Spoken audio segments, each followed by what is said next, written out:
So hello guys, आप सभी का एक बार फिर से स्वागत है आपके YouTube channel flying shot zone में। सो गाइज़, आज हम नॉर्थ हिल ईस्टर्न हिल यूनिवर्सिटी के रिक्रूटमेंट की बात करेंगे, जिसमें अलग अलग कैटेगरीज़ में नॉन टीचिंग पोस्टों की वैकेंसी निकली है ग्रुप बी और ग्रुप सी में। तो ग्रुप बी पोस्ट में आपकी सबसे पहली वैकेंसी है सेक्शन ऑफिसर की। 5 वैकेंसी है टोटल, इसमें 7 वैकेंसी है टोटल इसमें, जिसमें यूआर में 5, एक एससी एक ओबीसी।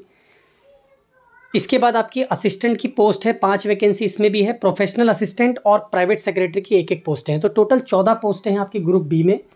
और ग्रुप सी में आपकी 140 पोस्टें हैं, जिनमें से एलडीसी की 77 पोस्टें हैं आपकी, 36 एमटीएस की, 19 स्टेनोग्राफर की, एक आपकी जो है स्टैटिस्टिकल असिस्टेंट और सेमी प्रोफेशनल असिस्टेंट की 2 और एक जूनियर लाइब्रेरी असिस्टेंट और 4 आपकी लाइब्रेरी अटेंडेंट की पोस्टें हैं। देखिए गाइज, इस पोस्ट के बारे में मैं आपको पहले ही बता दूं, ये सेंट्रल पोस्टें हैं। आप किसी भी स्टेट राज्य में रहते हैं, आप इस पोस्ट को अप्लाई कर सकते हैं, लेकिन जो आपका सेंटर यानी कि प्लेस ऑफ जॉब होगा वो आपका मेघालय होगा, ठीक है।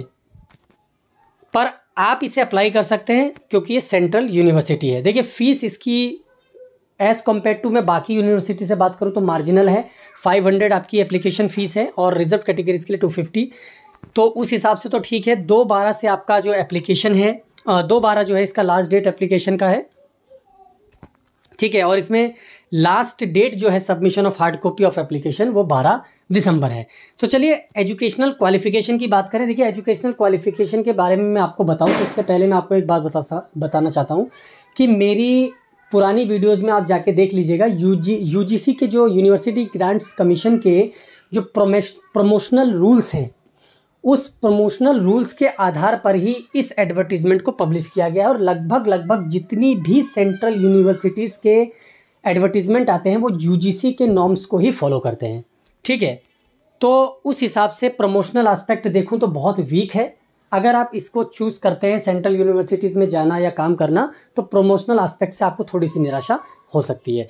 तो सेक्शन ऑफिसर में आपकी टोटल 7 वैकेंसी है, जिसमें आपको सबसे पहला क्राइटेरिया है आपका ग्रेजुएशन कंप्लीट होना चाहिए और साथ में आपके पास असिस्टेंट के तौर पर 3 साल का एक्सपीरियंस, अदरवाइज यूडीसी के तौर पर 8 साल का एक्सपीरियंस आपको होना ही चाहिए, ठीक है। इसके बाद आपका असिस्टेंट है सेम 3 साल आपका यूडीसी का एक्सपीरियंस प्लस ग्रेजुएशन।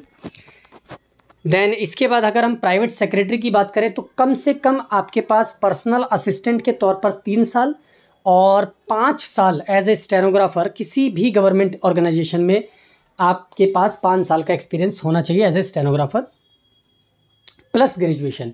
देखिए, इसमें एक एक्स्ट्रा ये है कि आपको 120 वर्ड्स पर मिनट की शॉर्ट हैंड की स्पीड भी आनी चाहिए अगर आप इंग्लिश से अप्लाई करते हैं। तो अगर आप हिंदी से अप्लाई करते हैं तो आपको 20 वर्ड्स पर मिनट की छूट मिलेगी, यानी 100 वर्ड्स पर मिनट की आपको शॉर्ट हैंड की स्पीड जो है दिखानी पड़ेगी।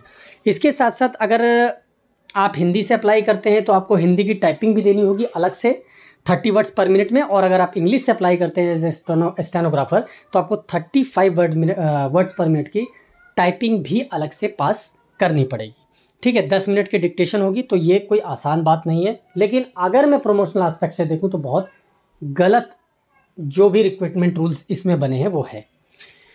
एलडीसी की बात करूं तो एलडीसी में आपके पास ग्रेजुएशन प्लस टाइपिंग स्पीड होनी चाहिए, जो एज़ यूजुअल एलडीसी में होती है। एमटीएस के लिए 10th पास और स्टेनोग्राफर के लिए जिसमें आपकी 10 यूआर में, 8 आपकी एसटी में और 1 ईडब्ल्यूएस की वैकेंसी है।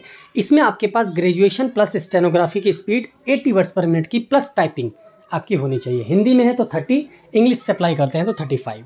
इसके अलावा कोई भी एजुकेशनल क्वालिफिकेशन इसमें एक्स्ट्रा नहीं है। सो गाइज़, ये इसकी एजुकेशनल क्वालिफिकेशंस थी।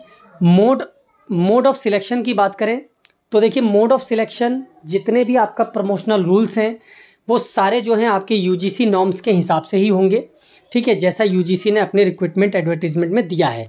तो इनका जो एग्ज़ामिनेशन प्रोसीजर है वो भी सेम है आपका, यानी कि पहला पेपर होगा, उसके बाद जिन एग्ज़ाम्स में टायर 2 है वो आपका टायर 2 कराया जाएगा शॉर्टलिस्टेड कैंडिडेट्स को, और जिन एग्ज़ाम्स में स्किल टेस्ट है जैसे कि स्टेनोग्राफी और एलडीसी लाइन में, उसमें आपका टाइपिंग और शॉर्ट हैंड जो स्टेनोग्राफी में वो आपका कराया जाएगा। सो गाइज़, ये वीडियो इन्फॉर्मेशन आपको अच्छी लगी होगी तो लाइक और शेयर ज़रूर कर देना। अगर आप चैनल पे नए हैं तो चैनल को सब्सक्राइब ज़रूर कर लें। Thank you so much.